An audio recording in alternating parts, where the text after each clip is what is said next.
Good evening, and welcome to Cronkite News on Arizona PBS. I'm Lauren Green. Thanks for joining us. Americans are spending more at the pump than ever before. In Arizona, gas prices are just under $5, almost $2 more than the same time last year. Rachel Fortunato tells us how to save money at the pump. According to AAA, gas prices have hit a record high at the end of May, averaging $4.92 for a gallon of regular. In a conference call, representatives from the petroleum industry say gas prices are set by both consumers and suppliers. A combination of supply and demand fundamentals, largely driven by the increase in demand coming out of the pandemic. Arizona's average is even higher than the national average of $4.60 a gallon. Memorial Day is the start of the summer season. Many people will travel throughout the coming months. Aldo Vasquez with AAA Arizona says there are ways to save at the pump. Anywhere that you can save a couple of cents here and there is going to go a long way, especially when it comes to gasoline. So definitely looking for those rewards programs with a lot of those gas stations that can save you a couple of cents on a gallon. Vasquez also says keeping your car in good working order can save gas. And at these prices, every little bit helps. Rachel Fortunato, Cronkite News. Petroleum industry experts also say a shortage of truck drives to supply gas stations with fuel is adding to the increased prices. If you've noticed more people around Phoenix over the course of the pandemic, you aren't alone. According to the U.S. Census Bureau, 8 of the 10 largest cities in the U.S. lost population during the first year of the pandemic. New York lost the most out of any city. More than 300,000 people moved out. But the census data shows that Phoenix joined San Antonio, adding over 13,000 residents to the population. Buckeye also made the list, adding over 8,000 people to the population. Maybe that's why we're seeing so much more traffic on I-10. There's a legal battle brewing over a copper mining project near Tucson. A judge dismissed 2 lawsuits against Toronto-based company Hudbay Minerals over its request to expand the Rosemont mine. The lawsuits claim the company was violating the Clean Water Act, so the company gave up its permit, voiding the legal challenges. The idea is that without the permit, the government can't regulate what the company does on private land. And they were right. For now, though, tribes in the area and activists can sue the company for violating the Clean Water Act. The Arizona legislature has brought a few bills back from the dead after failing to pass them last week. Democrats say one bill in particular has the potential to create inequity across the state. The goal is that a voter would be able to bring their ballot to a polling station and have it counted that day like they voted in person. But not every county has the technology to do that. The second bill makes it a felony to forward a mail-in ballot to someone who is registered in another state. The legislature also revived a bill regarding critical race theory. The Strike Everything bill was passed by the House yesterday after a lot of debate. The bill would ban teaching students to blame or judge anyone based on race or ethnicity. It also prevents teaching that one race is inherently superior than another. Teachers could face losing their teaching licenses for these violations, and employees of the school, parents, and even students can file complaints for these violations. The violations carry a $5,000 fine to the district or charter school. The bill does allow for teaching of events like slavery, Indian removal, and Japanese internment.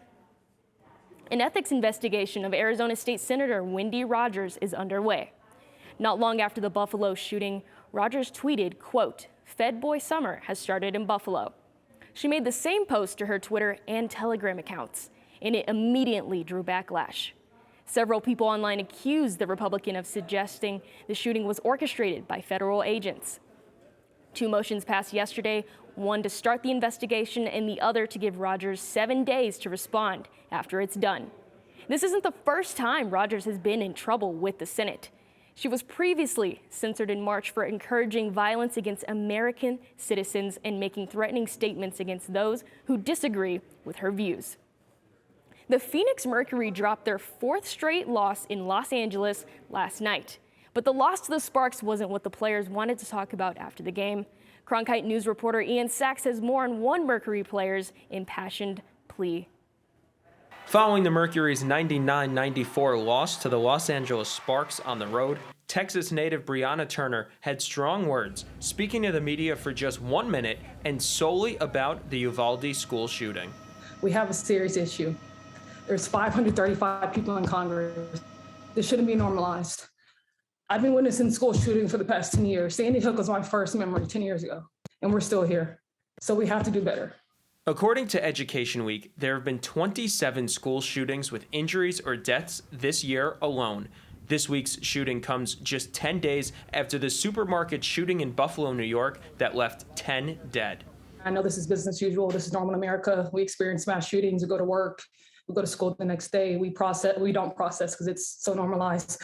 Turner, who grew up just 5 hours away from Uvalde, Texas, was the only Mercury player to address the media. Teammate Skylar Diggins-Smith was by her side, but the two abruptly ended the post-game Zoom call after Turner's comments. Mercury coach Vanessa Nygaard expressed solidarity with the players. I'm very proud of our women of our league. The players of the Mercury have always taken the forefront when there's any kind of thing that they can stand up for and make a statement. And they really lead over any athletes, I think, in all the world.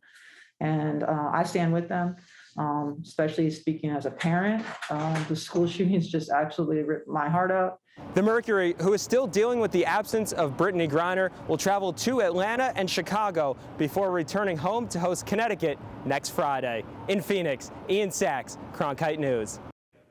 Earlier this week, Golden State Warriors head coach Steve Kerr implored Congress to pass legislation on universal background checks. We know there's not just COVID-19 to worry about anymore, but a whole host of other things. So we've put together a health update for you. We want to give you what you should watch out for as we head into Memorial Day weekend. New COVID cases are spiking yet again. According to Will Humble, executive director for the Arizona Public Health Association, this is a result of the infection hitting in waves every 6 months. Humble also says vaccines and community immunity should prevent another hospitalization crisis. However, Humble has advice to people who are looking to go out this weekend. If you're a person over 60 and you haven't gotten your second booster shot, then you should schedule that right now. That's the main task for you. If you're a healthy person, either a young person or up into your 40s and you don't have any chronic medical conditions, then there's no real reason for you to do anything differently unless you really want to protect yourself against infection. If you've got a compromised immune system or are in other ways at higher risk for complications from COVID, then you should definitely get a booster shot. Humble predicts we will see an increase in cases throughout the summer, but not an increase in hospitalizations and deaths. The instinct lately, if you're really tired with a cough and fever, is to immediately think COVID. But that may not be the case right now. The state health department says there is a strangely late rise in flu cases, and officials say it's still not too late to get a flu shot.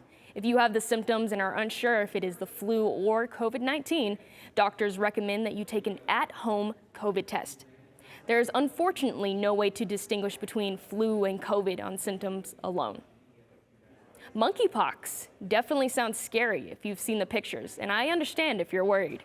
But the top U.S. health officials have come out to soothe some fears. As of today, there have been 9 monkeypox cases confirmed in 7 states, according to the CDC. But officials say this is not another coronavirus. Monkeypox, the CDC says, is spread through close personal contact, but is not a sexually transmitted disease. I want to emphasize that monkeypox is really a skin-to-skin contact transmitted event. And so if you have an active lesion on a part of the body and that comes in contact with someone else's body, that's how monkeypox is spread and transmitted. And unless the condom is actively covering an area where a lesion is, I wouldn't want to give a false sense of assurance that a condom alone would be enough to prevent monkeypox virus transmission, because the rashes that some of the people are presenting with end up being fairly widespread, both in the genital area and on other parts of the body.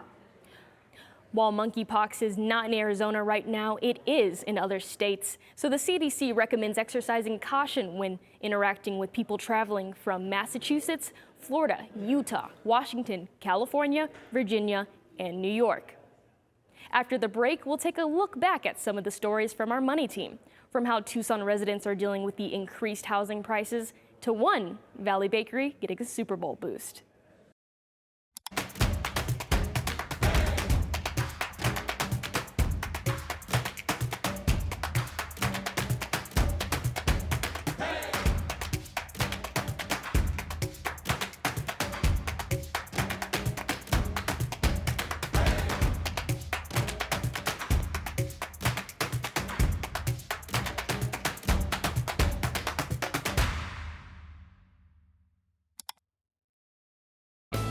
What you get from Washington Week that you will not get anywhere else are the best and the brightest reporters from different media companies, and they're able to have a real conversation about things that are happening in Washington and around the country.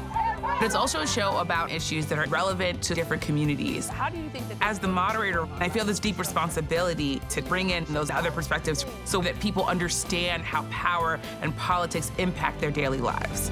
Friday nights at 7 on Arizona PBS. This month in Passport, your on-demand library of the best of PBS. Everyone has secrets. Are you protecting someone? I have no choice. You do have a choice. You're looking at him.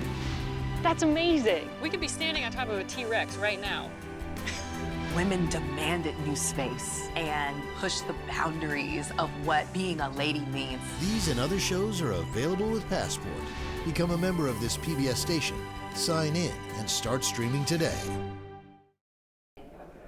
Rent increases in Tucson neighborhoods have left many residents displaced and victims of gentrification. One thing residents say is to blame: tax incentives offered to developers by the city that leave community members without affordable housing in the places they call home. In South Tucson, Roxanne Valenzuela remembers the diverse and united community she was raised in, giving back by volunteering at local soup kitchen Casa Maria.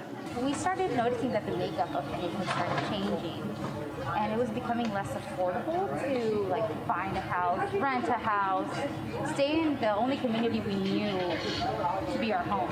Valenzuela and her family have lived in the area since '89, but trying to find affordable housing in the neighborhood they've always called home proved a challenge due to gentrification.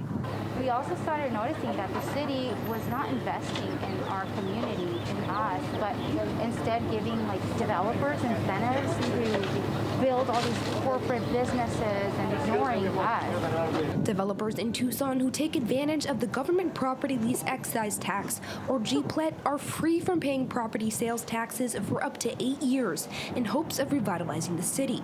However, to community members, the tax incentives spark fear of residents being displaced forcefully in the process. That sales tax, if it was being collected, could be used for schools, could be used for highways, could be used for a lot of different things. Visualizing gentrification is easy. Well-maintained housing, pavements, and increased mortgage costs contrast broken homes and trash roads that are now only remnants of a community that once stood strong. We have been here for decades. We have been here for a long time. Our grandparents were here, our parents, and now we are here. And our kids. They are used to it. So if they take us out of here, where will we go? Recent Zillow data shows that 3 different zip codes in Tucson have had some of the fastest growing rent prices in Arizona. Neighborhoods on the east side of Tucson have had an average increase of 32% in the past 5 years. If you're poor and live in this neighborhood, you eventually give up and sell your house or quit renting because the rent becomes too expensive and allows the whole neighborhood to become gentrified. When it comes to solutions, all the community members want is to be heard. The focus just needs to be shifted to the most vulnerable communities, and the city and investors, developers should start thinking outside the box and maybe looking at a bottom-up approach instead of what it's always been, and we just get the crumbs. The city of Tucson currently has 24 GPLET agreements. According to city officials, over $155 million in total revenue impact from these developments will contribute to the overall economic growth of Tucson. In Maricopa County, there are 55 food deserts. According to one report, 75% of them are in the city of Phoenix. Crown Kite News reporter Andrea Villalobos takes us to the heart of one of those food deserts in South Phoenix, a place full of opportunities for Valley residents to learn more about healthy living. The day starts by mixing dirt, hay, and water. Using their feet, they feel they harness a greater connection to Mother Earth. We are energetic beings, spiritual beings, and we have a connection with each other. We've lost that essence. Throughout the day's work, Blanca Barca with the organization Unlimited Potential teaches these farmers the importance of growing and eating organic food and connecting with their community. Everyone gets together here and we all learn from one another. There are people here that are Asian, Black, Central American, and people from all over the world. According to the city of Phoenix, there are 43 areas in the city with limited access to healthy and affordable food, what is known as a food desert. Spaces of Opportunity is a 19-acre farm that allows different individuals and organizations a place to grow crops. On plots like these, farmers grow vegetables like lettuce, medicinal herbs, and prickly pear like these, which to members of this community have a special meaning. It's part of our heritage. It's a plant that resists the climate changes we're experiencing. It resists droughts and it resists floods. For this volunteer, it's important to see families become self-sufficient. I'd love for them to come so they can learn more. We are essentially forgetting how to cultivate food, plants, grow crops, legumes, and fruit trees. The farm is open to everyone, and the hope is to grow knowledge for generations. At the end of the class, participants give thanks to Mother Earth for providing them with the harvest gift. If we return to our roots, to our ancestors, the human race will be better, which is what we need, peace. In Phoenix, Andrea Villalobos, Cronkite News. With summer quickly approaching, the city still needs hundreds of lifeguards. Last summer, the city of Phoenix was unable to open all of their pools because of a shortage of workers. Reporter Molly Hudson went to one pool in Phoenix where the effort to get lifeguards trained was making a splash. Being a lifeguard is a job that you look back on when you're an adult and say, that was the best job I ever had. Aquatic supervisor for the city of Phoenix, Becky Hewlett, says having the city's 29 pools open for the summer ensures access to swim lessons and water safety education. One of our missions in the city of Phoenix is to teach kids how to swim and reduce that drowning rate. And so that impact will be felt across the community. The city wants to make sure as many people have access to pools close to home. So the Parks Department needs to get lifeguards trained and certified. You have to get certified in a lifeguard certification, which includes the lifeguard skills portion of it, as well as CPR AED for the professional rescuer, which is basic life support. It also includes first aid and bloodborne pathogen certification. In addition to the hourly pay of just over $14 an hour, the city of Phoenix announced a $2,500 incentive to reimburse people for the cost and time of lifeguard certification. This makes the hourly pay about $21 an hour. So we are offering certification courses at a reduced rate of $20 for the class instead of $85. Certification is a series of 5 classes. Candidates must pass the first class before moving on to the others. The initial class requires 300 yards of continuous swimming, treading water for 1 minute without using your hands, and retrieving a 10-pound brick from the bottom of a 12-foot pool. You have the opportunity to learn how to work as a team, so teamwork and leadership and life safety skills, things that you'll carry on throughout your life. Hewlett remembers her time as a lifeguard. Once a lifeguard, always a lifeguard. In Phoenix, Molly Hudson, Cronkite News. You must be 15 years old to become a lifeguard. For more information and to apply, visit phoenix.gov/lifeguard.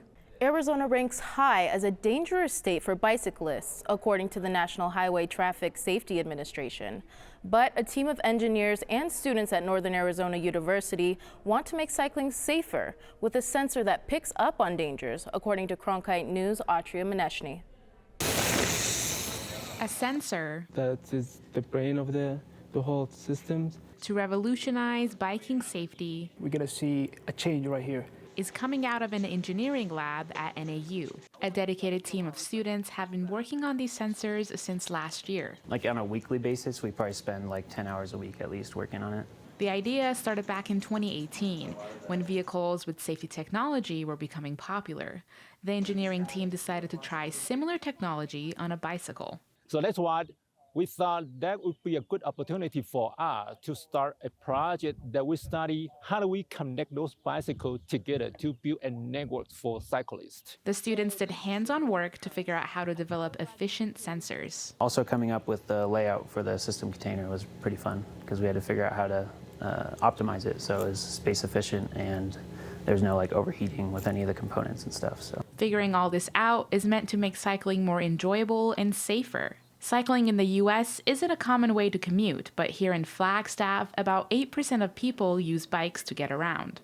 We kind of have this category of bicyclists that we call interested but concerned, where maybe they're interested in using a bike, but if they don't feel safe on the facility, they likely won't. The bike sensors could help. Each sensor identifies potential hazards and detects bumps in the road. So if there's a crack or like a stick that you run over, it has an X, Y, and Z axis. So however you run over it, those axes will change. By running some initial tests, the students have found that so this is a pretty rough road. There are lots of cracks in the bike lanes in the Flagstaff area. The sensors are paired with a mobile app, and once the hazard is detected, the cyclist will be notified of its location so they can avoid it and ride safely. We're doing this project to show people where is a bomb so the government or the clients will know there is a bomb they need to fix, or there's a very big bomb so you need to watch out. Ho and his team hope that cycling becomes a safe and popular form of transportation with this technology. If we can provide safer, informed cycling environment, that the people are willing to use cycling as their daily transportation mode. In Flagstaff, Atria Mineshny, Cronkite News. The next steps for these engineers are to create a prototype bike and potentially manufacture it in the future. It's the day baseball fans here in the Valley have been waiting for. Finally, spring training opening day. The season almost didn't happen after a 99-day deadlock between owners and players over a new collective bargaining agreement. But the teams took the field today, and Cronkite News reporter Nick Shesky is out in Sloan Field in Mesa with details on how businesses feel about the on-again, off-again season. As you can see, there are many people here at Sloan Park excited about baseball finally being back. But the fans aren't the only ones buzzing. Many restaurants around the valley are breathing a sigh of relief as teams take the field. Nico Danielle Siegel opened her restaurant, Sante, last December with spring training in mind. It's a big part of the Valley. I mean, I think I lived here, I moved back here recently, and I lived here for 23 years of my life, and it was always like, a huge revenue for the Valley, so it's exceptional that it didn't totally close down. Business owners have been sitting on the edge of their seats for the past few months, and now that there is finally a baseball season, Danielle Siegel expects fans to come out in full force. I think there's going to be a lot of influx of business in the next week or so, especially since it's kind of just beginning. I think it's so short that people are going to be out and about immediately. For some restaurants, it's not just the quantity of people coming to town for spring training that matters. For some, like Butters, Pancakes, and Cafe, the best part of spring training is seeing returning customers. We're also very happy to get to see our friends that we've made over the years. This has been an ongoing thing for us for over a decade, and we've seen the same people coming and going for years now. Sante is looking forward to even more patrons during its first spring training. And who knows, maybe even a few MLB players. We've had some basketball players already in here, and it was funny. I was speaking to our team, and I was like, you know what? Our food and our menu is so aligned with baseball players and, the members of that kind of community. I think it's going to be really cool to see more and more people. Today is day 1 of 21, so if you want to catch some of the baseball action, make sure you do so before April 6th. We'll be back here at Sloan Park later with a special Cronkite Sports Report for opening day. In Mesa, Nick Shesky, Cronkite News. Super Bowl 57 in Arizona is just around the corner. The event is expected to bring thousands to our state, and for many businesses, it is a great opportunity to get their name out to a huge audience. The Arizona Super Bowl Host Committee has a program dedicated to supporting diverse business vendors at the Super Bowl.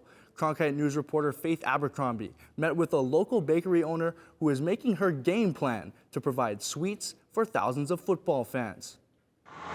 It was one email that opened up a door for business owner Stephanie Brimley's Infinity Sweets Bakery. It's so many times where you think like, I'm gonna have to close the doors, and then something miraculously happened. After Brimley's sister submitted an application, Infinity Sweets was selected to be a vendor at Super Bowl 57.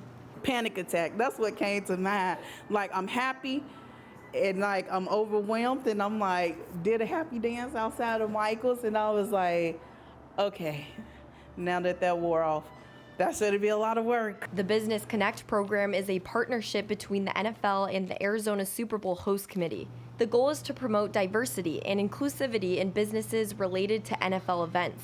In order to apply, the business must be 51% owned by a minority, woman, LGBTQ+, or veteran. To give local businesses a chance that's like on the brink of, hey, not surviving or surviving. Brimley mixes, frosts, and slices completely by herself. She is the only baker in the building. It's literally a one-man show. And while she's confident in her creations, I just have a love for just like baking and thinking outside the box and just decorating and let my creative side take over. she's excited about workshops and networking that come with the Business Connect program, because she's ready to bring her baking skills to the big time. In Phoenix, Faith Abercrombie, Cronkite News. Stephanie Brimley will attend her first meeting with the Arizona Super Bowl host committee on Wednesday. That's it for Cronkite News today. Thanks for joining us. For top Arizona stories anytime, go to cronkitenews.azpbs.org.